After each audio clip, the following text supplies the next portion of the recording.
তিনটি পূর্ণ সংখ্যার যোগফল নির্ণয়ের প্রোগ্রাম। তিনটি পূর্ণ সংখ্যার যোগফল নির্ণয় করতে গেলে প্রথমে আমাদেরকে তিনটি পূর্ণ সংখ্যার যোগ কিভাবে হয় এর যে সূত্রটা এটা জানতে হবে।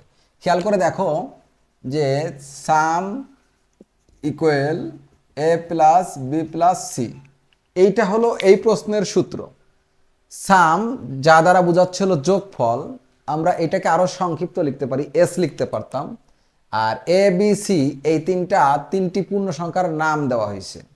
তাহলে এখানে যোগফলের নাম দেওয়া হয়েছে সাম, তিনটা পূর্ণ সংখ্যা, একটার নাম এ, একটার নাম বি, একটার নাম সি। এই নামকরণগুলো আমরা নিজেদের মতো দিতে পারি, কতগুলো রুলস আছে রুলসের ভিতরে থেকে। আপাতত আমরা সেই রুলস না জেনেই আমরা এ বি সি নাম দিলাম। তুমি চাইলে যে কোনো অক্ষর দিতে পারো, P Q R x Y Z, এবং সামের নামটা সাম, সামেশন বা এস দিয়ে রাখতে পারো। ঠিক আছে, এই প্রোগ্রামের ক্ষেত্রে এইটা তাহলে যোগফল নির্ণয়ের সূত্র। যদি এখানে বলা থাকতো যে 4টি সংখ্যার যোগফল, তাহলে আমরা এখানে এ বি সি ডি আরো একটা এখানে অক্ষর বৃদ্ধি করতাম। যদি 5টা সংখ্যার কথা বলা থাকতো আমরা 5টা অক্ষর দিয়ে দিতাম। ঠিক আছে, এই যে নামগুলো দিলাম না, এগুলোকে বলা হয় ভেরিয়েবল বা চলক। এখন কথা হলো ভেরিয়েবল বা চলক কি? প্রোগ্রামের ভিতরে ডেটা রাখে, ডেটা স্টোর করে, এর জন্য যে নামগুলো আমরা দিয়ে থাকি ওই নামগুলোকে ভেরিয়েবল বা চলক বলে। এইগুলো ডেটা রাখবে। কি ডেটা রাখবে? একটা উদাহরণ দিই, খেয়াল করো। আমি এর মান দিলাম মনে করো 2 প্লাস বির মান দিলাম মনে করো 5 প্লাস সির মান দিলাম মনে করো 3। তার মানে আমি যদি এখন জিজ্ঞাসা করি এর মান কত, তুমি কিন্তু উত্তর দিবা 2। তার মানে এর ভিতরে কত ডেটা ঢুকলো? 2।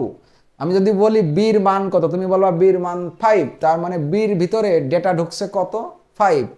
সির মান 3, তার মানে সির ভিতরে ডেটা ঢুকলো কত? 3। ঠিক আছে, এইগুলো যদি আবার যোগ করি তাহলে সেক্ষেত্রে হচ্ছে হলো 10।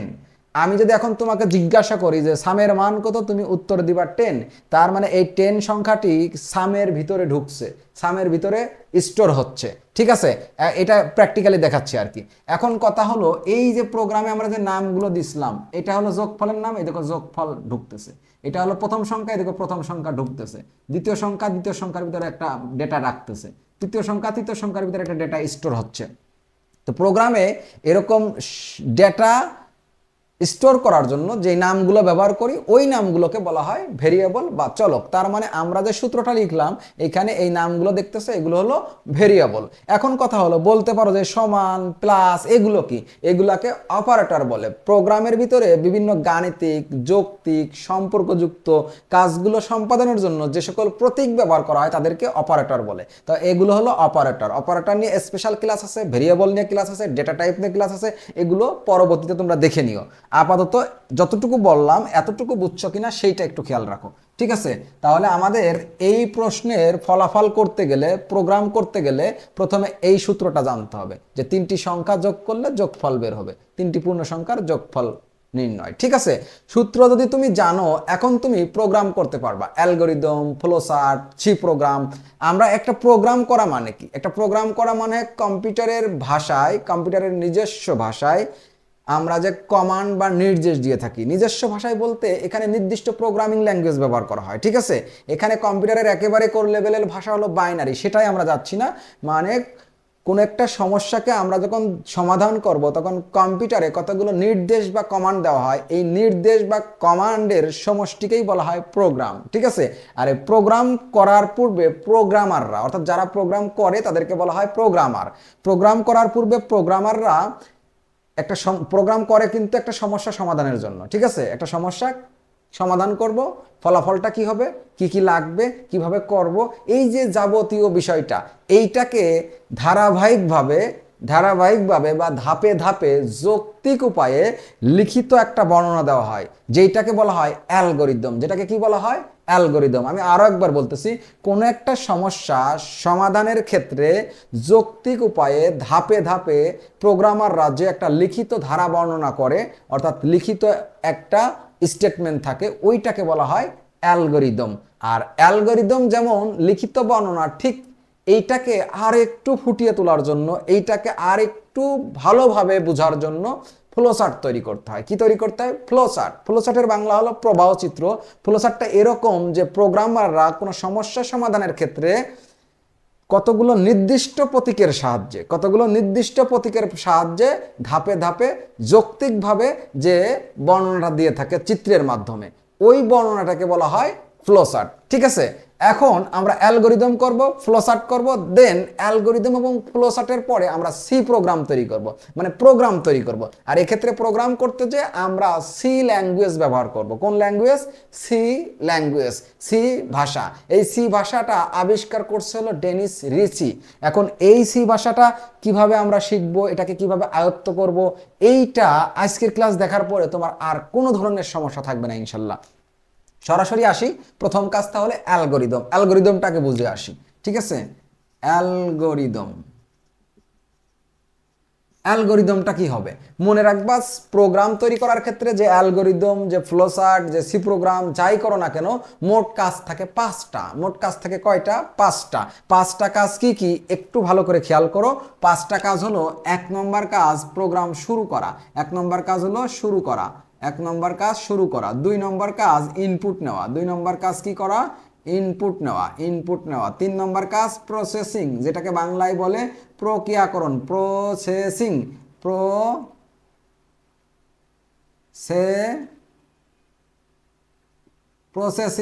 4 নম্বর কাজ হলো আউটপুট, 4 নম্বর কাজ কি? আউটপুট।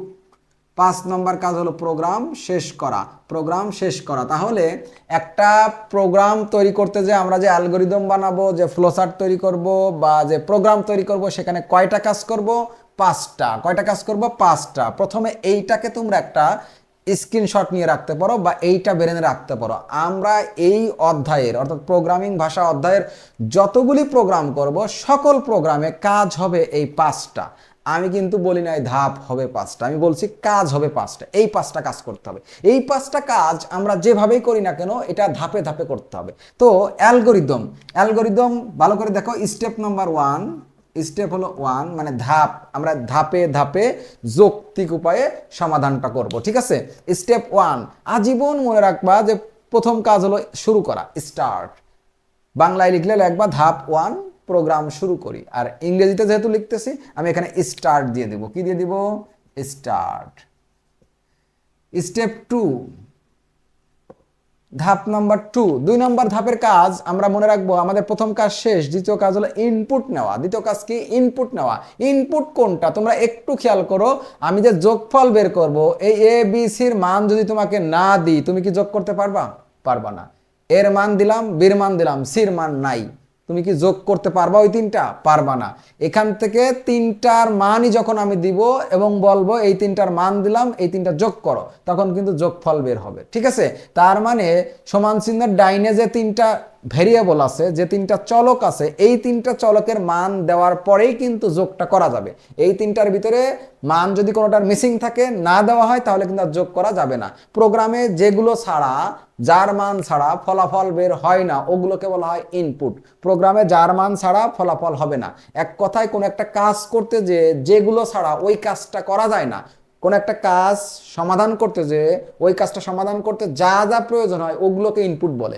যোগফল বের করতে যে এখানে এ বি সির মান লাগবে, এ বি সির যদি মান না দিই, সংখ্যা না দিই, তুমি কিন্তু যোগ করতে পারবা না। তার মানে এখানে ইনপুটকে এ বি সি। আমি আরেকটু সহজ ভাষায় বলে দিই, যদি গাণিতিক প্রোগ্রাম হয় অর্থাৎ সরাসরি এরকম সূত্র থাকে, তাহলে মনে রাখবা সূত্রের সমান চিহ্নের ডাইনে যে ভেরিয়েবলগুলো আছে, ওগুলোই হলো ইনপুট। তাহলে এখানে ইনপুট কে? এখানে ইনপুট হলো এ বি সি। আমরা 2টা কাজ করলাম, প্রোগ্রাম শুরু করলাম, 2 নম্বরে ইনপুট নিলাম। 3 নম্বর কাজ মনে আছে নিশ্চয়, প্রসেসিং। 3 নম্বর কাজ প্রসেসিং। আমরা এটা ধাপ নাম্বার 3-এ লিখতেছি। প্রসেসিং এর বাংলা হলো প্রক্রিয়াকরণ, মানে মূল কাজটা করা। আমার 3টা সংখ্যা দিল কেউ, বা আমি তোমাকে 3টা সংখ্যা বললাম যে এই 3টা যোগ করো। এখন তুমি যোগ করতেছো না, তাহলে কি হবে?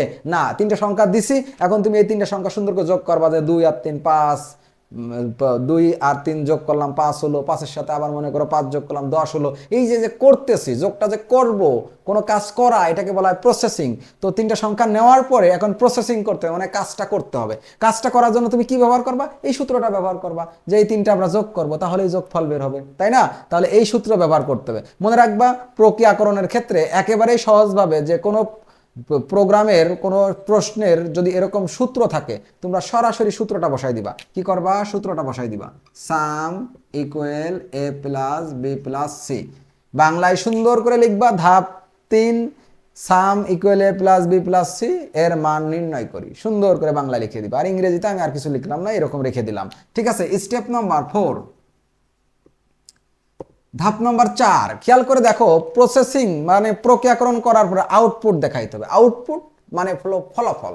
এই প্রোগ্রামে আমরা যে কাজগুলো করলাম এর জন্য ফলাফলটা কি বের হলো? ফলাফলটা হলো, সবসময় মনে রাখবা, যেটা বের করতে বলে যোগফল নির্ণয়, তাহলে আউটপুট হলো যোগফল। যোগফলের ইংরেজি কি দিছি আমরা? সাম। আর একটু সহজ করে দিই, সূত্রের সমান চিহ্নের বামেরটা হলো আউটপুট। সূত্রের সমান চিহ্নের বামেরটাকে তুমি আউটপুট ধরবা, ঠিক আছে? তাহলে আউটপুট এখানে সাম, সুন্দর করে লিখবা, প্রিন্ট সাম। প্রিন্ট সাম বলতে সামের মানটা প্রিন্ট করতেছি, ছাপাইতেছি। আমরা যে মানটা পেলাম সামের, এটাকে আমরা এখন ছাপাইয়া দিব, প্রিন্ট করে দিব, ঠিক আছে? প্রদর্শন করব। সর্বশেষ কাজ ধাপ নম্বর 5-এ লিখতেছি, যখন ফলাফল প্রিন্ট করে দিলাম, মানে ফলাফল পেয়ে গেলাম, তার মানে প্রোগ্রাম শেষ। আমরা এখন সর্বশেষ প্রোগ্রামটা শেষ করে দেব, এন্ড। ঠিক আছে, এই যে ধাপে ধাপে যৌক্তিক উপায়ে যে লিখিত ধারা বর্ণনা দেওয়া হলো, এইটাকে বলা হয় অ্যালগরিদম। প্রোগ্রামাররা প্রোগ্রাম করার পূর্বে এরকম খাতায় একটা খসড়া লিখিত ভার্সন তৈরি করে, ঠিক আছে? যেটাকে আমরা বলতেছি অ্যালগরিদম। এরপরে আসো, মুছে দিই, এইখানে এটা লাগতেছে না। এরপরে আসো যে এইটা যে অ্যালগরিদম করলাম, এইটার চিত্রের ভার্সনটা কি? অর্থাৎ অ্যালগরিদম লিখিত বর্ণনা, আর এই সেম কাজটা যদি আমরা চিত্র দিয়ে করি, তখন সেটাকে বলা হয় ফ্লোচার্ট। তার মানে কোনো সমস্যাকে ধাপে ধাপে চিত্রের মাধ্যমে সমাধানের যে পদ্ধতি বা প্রক্রিয়া বা সমাধান করা হলে, তখন সেটাকে বলা হয় ফ্লোচার্ট। ফ্লোচার্ট বাংলা হলো প্রবাহচিত্র। ফ্লোচার্ট বা প্রবাহচিত্র, প্রথম কাজটা কি? শুরু করা। শুরুর জন্য এই যে এই প্রতীকটা ব্যবহার করতে হয়। এই প্রতীকটার আকৃতি হলো ডিম্বক আকৃতি। এই প্রতীকটা দেখতে কেমন? ডিম্বক আকৃতির। এই প্রতীকটার নাম হলো টার্মিনাল প্রতীক। এর আরেকটা নাম আছে ওভাল প্রতীক। তাহলে টার্মিনাল বা ওভাল প্রতীক দিয়ে প্রোগ্রাম আমরা শুরু করব। আমরা এখানে সুন্দর করে ভিতরে লিখে দিব স্টার্ট। প্রোগ্রামটা শুরু হলো। প্রোগ্রামের প্রবাহ, ফ্লো চার্ট, প্রবাহটা সাধারণত নিচের দিকে হবে, তীর চিহ্ন দিয়ে দিতে হবে নিচের দিকে। সাধারণত কখনো কখনো ডাইনে যাবে, বামে যাবে, উপরেও যাইতে পারে, এটা কোনো ব্যাপার না। নর্মালি প্রবাহটা নিচের দিকে যাবে, ঠিক আছে? প্রোগ্রাম শুরু করলাম। এখন হলো ধাপ নাম্বার 2। 2 নম্বর ধাপ কি ছিল? ইনপুট নেওয়া। 2 নম্বর কাজ কি ছিল? ইনপুট নেওয়া। এখানে খেয়াল করো, 2 নম্বর কাজটা হলো ইনপুট নেওয়া। ইনপুট কোনটা? সমান চিহ্ন ডাইনে যে এ বি সি, মানে এগুলোর মান ছাড়া ফলাফল বের হবে না, তাই ওগুলো হলো ইনপুট। যার মান ছাড়া ফলাফল বের করা যায় না, ওইটাই ইনপুট। ইনপুট এখানে কে কে? এ বি সি। ইনপুট নেওয়ার জন্য মনে রাখবা প্রতীক হলো সামান্তরিক।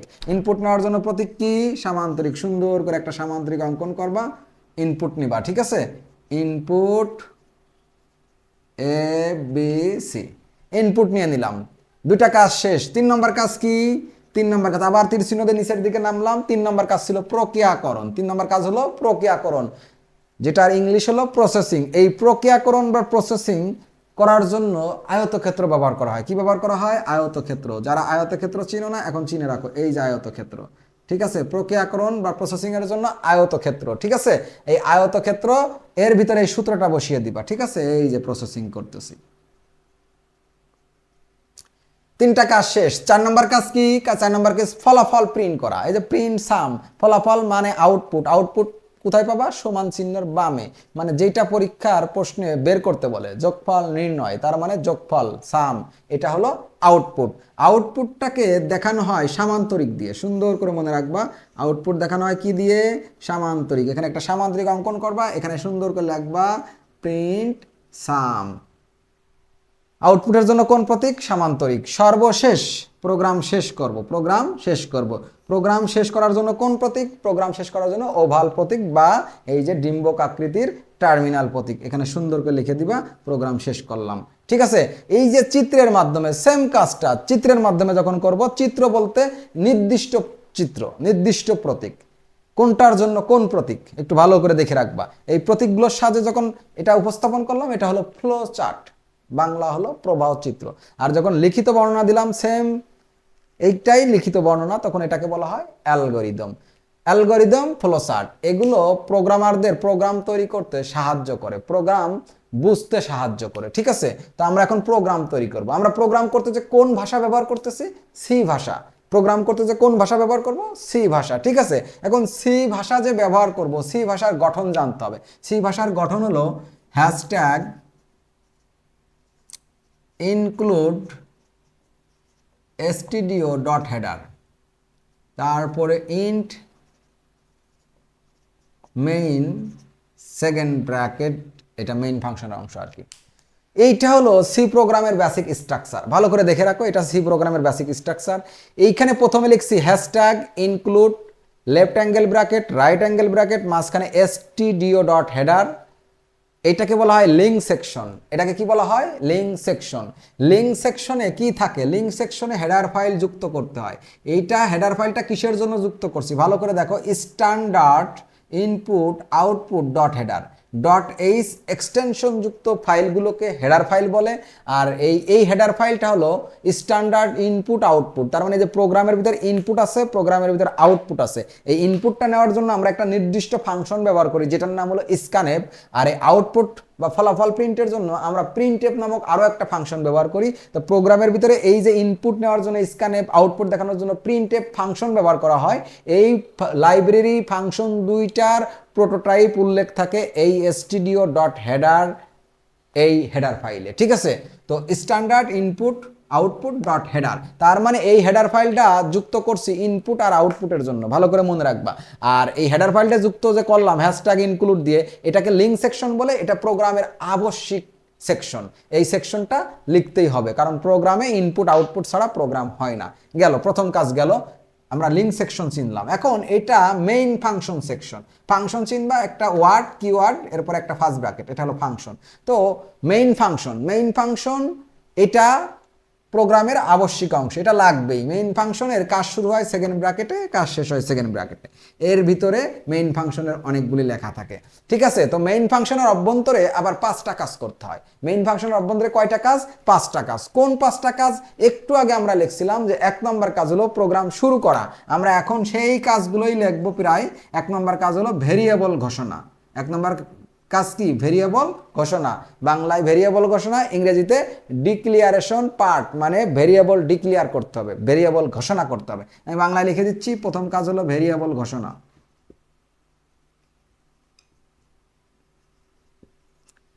1 নম্বর কাজ হলো ভেরিয়েবল ঘোষণা। 2 নম্বর কাজ ঠিক আগের মতোই ইনপুট নিতে হবে। 3 নম্বর কাজ প্রক্রিয়াকরণ করতে হবে।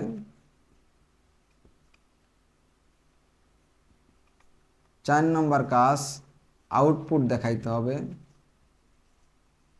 5 নম্বর কাজ প্রোগ্রাম শেষ করতে হবে। খেয়াল করে দেখো, সি প্রোগ্রাম করতে গেলে এই 5টা কাজ করতে হবে। ঠিক অ্যালগরিদম ফ্লোচার্টে যেমন 5টা কাজ ছিল, ওই 5টাই আছে। অ্যালগরিদম ফ্লোচার্টে আমরা এখানে লিখছিলাম হলো শুরু করতে হবে, শুরু। বাট এখন আমরা শুরু না লিখে আমি বলছি কি ভেরিয়েবল ঘোষণা। ভেরিয়েবল ঘোষণা, এখানে তাহলে ভেরিয়েবল ঘোষণা করতে হবে প্রথম কাজ।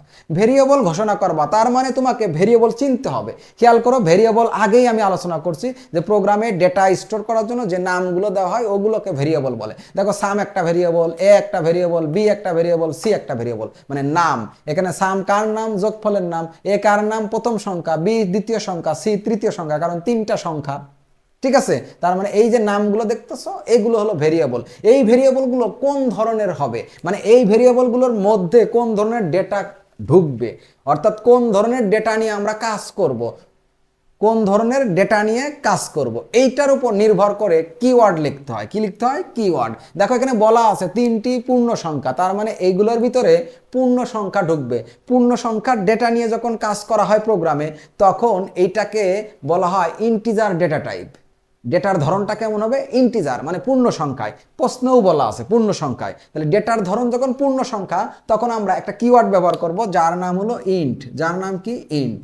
আর ডেটা যদি ভগ্নাংশযুক্ত সংখ্যা হইতো তাহলে আমরা ফ্লট ব্যবহার করতাম। আর যদি ডাবল মানে পয়েন্টের পরে 6 ডিজিটের বেশি হয়ে যেত, আমরা তখন ডাবল কিওয়ার্ড ব্যবহার করতাম। আর যদি ডেটা যদি কোনো সংখ্যা না হয়ে ক্যারেক্টার ফর্মে হতো তাহলে আমরা CHAR কিওয়ার্ড ব্যবহার করতাম। তো অত দূরে যাচ্ছি না, এতটুকু মনে রাখো, পূর্ণ সংখ্যা নিয়ে যেহেতু কাজ করবো এই প্রোগ্রামে, সুতরাং আমরা কিওয়ার্ড ব্যবহার করবো কোনটা? Int keyword. একটা কিওয়ার্ড লিখে একটা স্পেস, ভালো করে মনে রাখবো। আমি কিন্তু 1 নম্বর কাজ করতেছি, এই যে ভেরিয়েবল ঘোষণা। ভেরিয়েবল ঘোষণার নিয়ম হলো প্রথমে একটা কিওয়ার্ড, ভেরিয়েবল ঘোষণার নিয়ম প্রথমে একটা কিওয়ার্ড, তারপরে একটা স্পেস, তারপরে যে কটা ভেরিয়েবল আছে কমা দিয়ে দিয়ে লিখবা।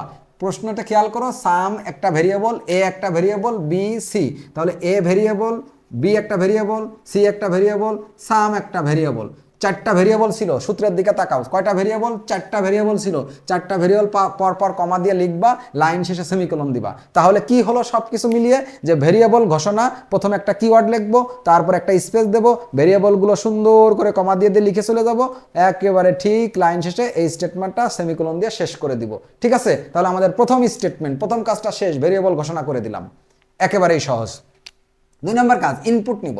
2 নম্বর স্টেপ কি? ইনপুট নিব। মনে রাখতে হবে ইনপুট স্টেটমেন্ট, এটা ইনপুটটা নিতে হয় হলো স্ক্যানএফ নামক লাইব্রেরি ফাংশন দিয়ে। কি দিয়ে? স্ক্যানএফ। স্ক্যানএফ নামক একটা লাইব্রেরি ফাংশন। স্ক্যানএফ কেমন? যে SCANF, স্ক্যানএফ। এইখানে সুন্দর করে মনে রাখবা, এই যে, আচ্ছা এইটুকু মনে রাখলে হবে, এটা হলো স্ক্যানএফ লাইব্রেরি ফাংশন। এটার সাহায্যে ইনপুট নেওয়া হয়। এটার সাহায্যে কি করা হয়? ইনপুট নেওয়া হয়। তাহলে ইনপুট নেব কি দিয়ে? স্ক্যানএফ দিয়ে। এর মাঝখানে একটা এই যে ডাবল কোটেশন থাকবে, এই যে ফার্স্ট ব্র্যাকেটের পরে ডাবল কোটেশন। এখন আমরা ইনপুট নিচ্ছি। আচ্ছা তুমি বলো দেখি যে ইনপুট কয়টা? এখানে ইনপুট হলো 3টা, একটা এ, একটা বি, একটা সি। কয়টা ইনপুট? 3টা। 3টা ইনপুট কিসে দেওয়া? আগেই বলছি পূর্ণ সংখ্যা, ইন্টিজার মানে পূর্ণ সংখ্যা। 3টা ইনপুট পূর্ণ সংখ্যা, এখানে লিখবা 3টা মডুলাস ডি, 3টা মডুলাস ডি, 3টা মডুলাস ডি। ঠিক আছে, ভালো করে দেখো, ডাবল কোটেশনের ভিতরে 3টা মডুলাস ডি লিখছি, কোনো কমা ছাড়া, কমা টমা নাই, 3টা মডুলাস ডি লিখছি। মডুলাস ডি কি? দেখো পূর্ণ সংখ্যা নিয়ে যখন কাজ করা হয়, অর্থাৎ যখন ইন্ট কিওয়ার্ড নিয়ে কাজ করা হয়, ইন্টিজার ডেটা নিয়ে কাজ করা হয়, এই ইন্ট কিওয়ার্ডের জন্য মনে রাখবা ফরম্যাট স্পেসিফায়ার হলো মডুলাস ডি। ইন্টের জন্য, পূর্ণ সংখ্যার জন্য মডুলাস ডি, আর ফ্লটের জন্য মডুলাস এফ। ফ্লটের জন্য মডুলাস এফ। ডাবলের জন্য modulus L F, modulus L F. আর ক্যারেক্টারের জন্য, ক্যারেক্টার কিওয়ার্ডের সময় মডুলাস সি, মডুলাস সি। এই 4টা আপাতত জেনে রাখো। ঠিক আছে, এই 4টা ফরম্যাট স্পেসিফায়ার জেনে রাখো, যে পূর্ণ সংখ্যার জন্য মডুলাস ডি, ফ্লট যখন ঘোষণা করব তখন মডুলাস এফ, ডাবল ঘোষণা করলে মডুলাস এল এফ, ক্যারেক্টার ঘোষণা করলে মডুলাস সি। ঠিক আছে, তো আমরা যেহেতু ইন্টিজার ঘোষণা করছি মডুলাস ডি ব্যবহার করছি, এতটুকু জেনে রাখো আগে।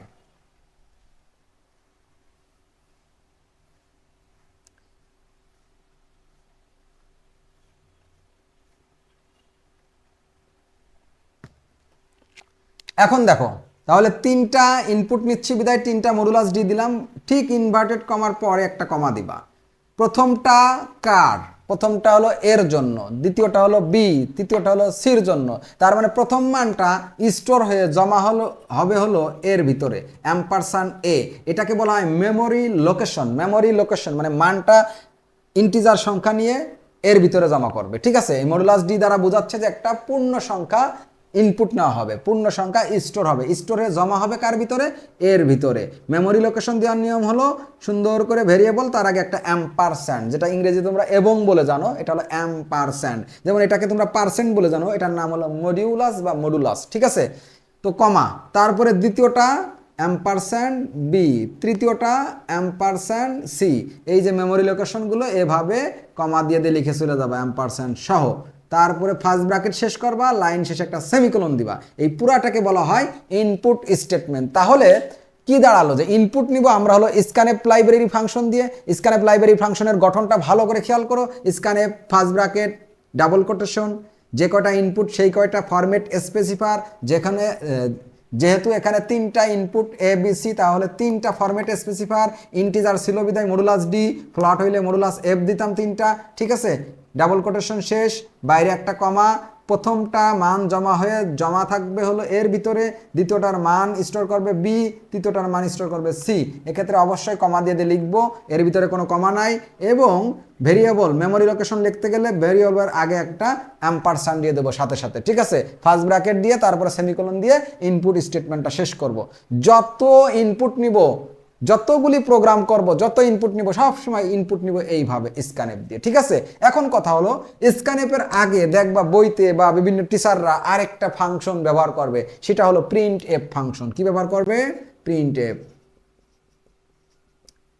স্ক্যানএফের আগে একটা প্রিন্ট এফ ফাংশন ব্যবহার করবে, এটা ইনপুট নেওয়ার জন্য না, ইনপুট নেওয়ার জন্য স্ক্যানএফ, কিন্তু এই প্রিন্ট এফ হলো স্ক্যানএফ মানে ইনপুট নেওয়ার জন্য ইউজারকে হেল্প করবে। মানে স্ক্যানএফের আগে একটা মেসেজ দেওয়া হয়, যে ব্যবহার করবে এই প্রোগ্রামটা সেই ইউজারকে একটা মেসেজ দিবে। কি মেসেজ দিবে? সুন্দর করে আমি লিখে দিচ্ছি, দেখো, যে enter the value of A B C, line শেষে সেমিকোলন। খেয়াল করে দেখো এই মেসেজটা দেওয়া যায়। প্রিন্ট এফ একটা লাইব্রেরি ফাংশন, ফার্স্ট ব্র্যাকেট থাকবে উভয় পাশে, ফার্স্ট ব্র্যাকেটের আগে পরে দেখো ডাবল কোটেশন, মাঝখানে একটা message, enter the value of A B C.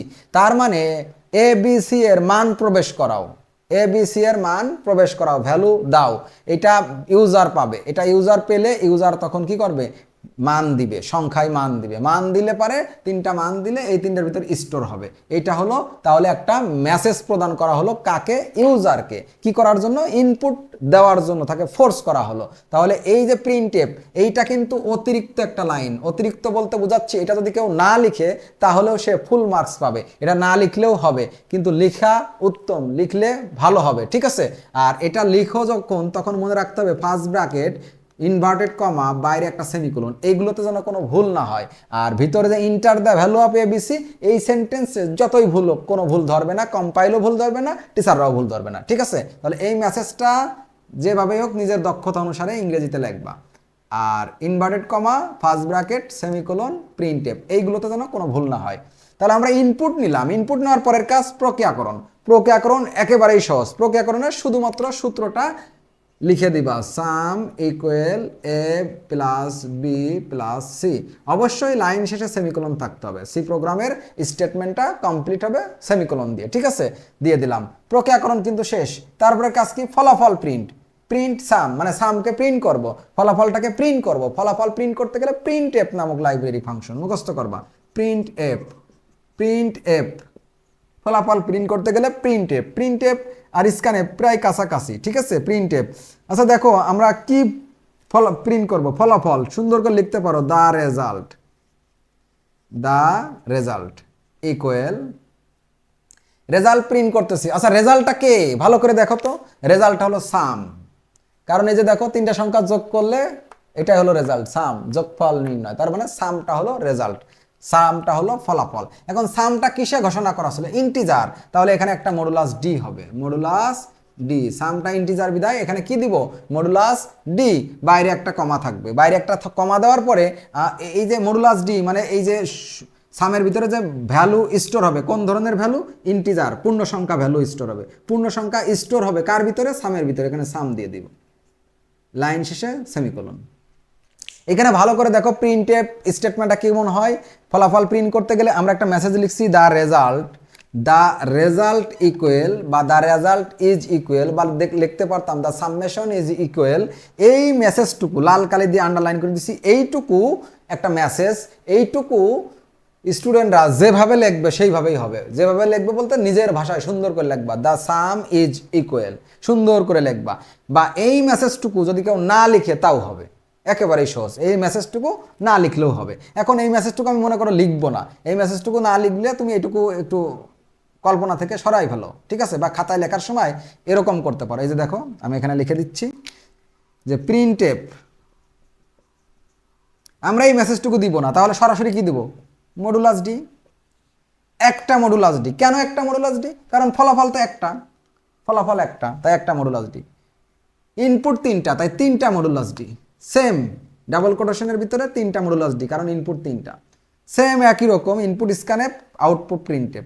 Double কোটেশনের ভিতরে একটা মডুলাস ডি, কারণ ফলাফল একটা, ঠিক আছে। এখন মডুলাস ডি কেন? কারণ এগুলো সব পূর্ণ সংখ্যার ডেটা স্টোর করবে।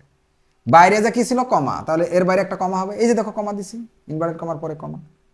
তারপরে এই পূর্ণ সংখ্যার ভ্যালুটা কোথায় জমা হবে, সামের ভিতরে, বা মনে রাখতে পারো কাকে প্রিন্ট করতেছে, সামকে, সামের নাম লিখে দিবা, তারপরে প্রথম বন্ধনী, তারপরে বাইরে একটা সেমিকোলন। তার মানে এইটা আর এই যে এই স্ক্যানেপের লাইনটা কোনো পার্থক্য নাই, জাস্ট ইনপুট নেওয়ার জন্য স্ক্যানেপ, ফলাফল দেখানোর জন্য প্রিন্টএফ, ইনভার্টেড কমা, তিনটা ইনপুট ছিল বিদায় তিনটা ফরম্যাট স্পেসিফায়ার, একটা আউটপুট ছিল বিদায় একটা ফরম্যাট স্পেসিফায়ার, একটা ইনভার্টেড কমা, বাইরে একটা কমা, বাইরে একটা কমা, তিনটা ছিল বিদায় তিনটার মেমোরি লোকেশন দেওয়া হয়েছে, একটা ছিল বিদায় একটার মেমোরি লোকেশন দেওয়া হয়েছে। বাট মনে রাখবা ইনপুট নেওয়ার ক্ষেত্রে মেমোরি লোকেশনে এই যে ভেরিয়েবলের সাথে অ্যাম্পারস্যান্ড থাকবে, আউটপুটের সময় মেমোরি লোকেশনে ওই অ্যাম্পারস্যান্ডটা থাকবে না, এইটুকু মনে রাখবা, ঠিক আছে? তাহলে এই যে এইটা আর এইটার ভিতরে তেমন কোনো গাঠনিক পার্থক্য নয়, প্রায় কাছাকাছি, এটা পারলে এটা পারবা। এখন এই যে এটার আগে একটা মেসেজ লিখছি আমি, কিন্তু এখানে মেসেজ দিছিলাম না, এই মেসেজটা লিখবা, ভালো হবে যে ফলাফলটা কি, ফলাফলটা হলো ইন্টিজার এবং সেটা থাকবে কার ভিতরে, সামের ভিতরে, ঠিক আছে? তাহলে এইটা হলো ফলাফল প্রিন্ট করলাম। ফলাফল প্রিন্ট করার পরের কাজ কি, প্রোগ্রাম শেষ করা। প্রোগ্রামটা শেষ করবা তোমরা হলো রিটার্ন নামক একটা কিওয়ার্ড দিয়ে, রিটার্ন 0 স্পেস, প্রোগ্রাম রিটার্ন করে দিব, ঠিক আছে? এই হলো সি প্রোগ্রাম।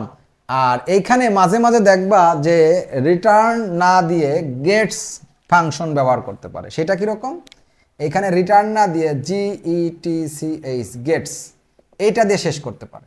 যদি রিটার্নের পরিবর্তে এইটা লিখি তাহলে এই যে এইখানে অর্থাৎ stdio.header, ভালো করে খেয়াল করো, stdio.header, এই হেডার ফাইলের এখানে আরও একটা হেডার ফাইল এর পরের লাইনে যুক্ত হবে, যে হেডার ফাইলটা আমি এখানে লিখে দিচ্ছি হ্যাশট্যাগ ইনক্লুড conio.header। তাহলে হ্যাশট্যাগ ইনক্লুড conio.header এই হেডার ফাইলটা যুক্ত করব এই লাইনের পরে, মেইন ফাংশনের আগে, এই লাইনের পরে stdio.header এর পরের লাইনে এইটা আবার ইনক্লুড করতে হবে। কখন, যদি আমরা প্রোগ্রাম শেষ করি এই যে গেটস ফাংশন দিয়ে, আমরা যদি গেটস ফাংশনের সাহায্যে প্রোগ্রাম শেষ করি এই লাইনটা যুক্ত করতে হবে লিঙ্ক সেকশনে। আর যদি রিটার্ন দিয়ে শেষ করি তাহলে আমাদের এটা লাগতেছে না, ঠিক আছে? এতটুকু মনে রাখলেই হবে। তো শিক্ষার্থী বন্ধুরা, আমরা 3টি পূর্ণ সংখ্যার যোগফল নির্ণয়ের প্রোগ্রাম করলাম, ধাপে ধাপে সুন্দর করে অ্যালগরিদমটা শিখলাম, ফ্লোচার্টটা শিখলাম, সি প্রোগ্রামটা কিভাবে করব আমরা সেটাও জানলাম। আজকের ক্লাস এই পর্যন্তই রাখতেছি, আমরা পরবর্তী ক্লাসে অন্য কোনো আরেকটা প্রোগ্রাম নিয়ে আসবো ইনশাল্লাহ। আসসালামু আলাইকুম ওয়া রাহমাতুল্লাহ।